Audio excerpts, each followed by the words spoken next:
Magandang araw po sa ating lahat. Okay, ang ibabahagi ko po sa araw nito ay orasyon sa taas ng lagnat. Ibig sabihin po nilalagnat ang ating pasyente. Ito po ay orasyong panapal po. Yan po. Kukupihin nyo po lamang at itatapal.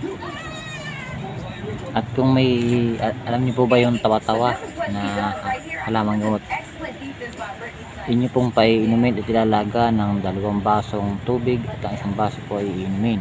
Saka nyo po tapalan. Ito naman pong orasyon na susunod ay sakit sa tiyan po, panapal. Ito po ay magaling na panapal at subuko rin po. Tatapan nyo po ang orasyong ito sa masakit ang tiyan, sa tapat ng masakit. Kahit di nyo na po banggitin ang orasyong ito, ay sulat nyo lamang po. Kung ano po ang nakasulat dito ay yun po lamang ang inyong susundin. Yun po ang inyong susulat at itatapal. Yan po, nawa po kayo maraming natutunan sa aking mga binabahagi.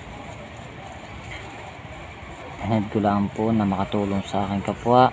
Gayun din po sana kayo, nawa ko po itumulong ng libre nang walang hinihinging kapalit, nang manatili ang bisa ng orasyon. Maraming salamat po sa ating panonood at God bless po sa ating lahat, at huwag niyo pong kalimutan na mag-subscribe at mag-like and share. Sa mga susunod pong video ay magbabahagi po ako ng pang-spiritual naman po, pagkatapos po ng mga orasyong aking binabahagi na pang-physical na gamutan.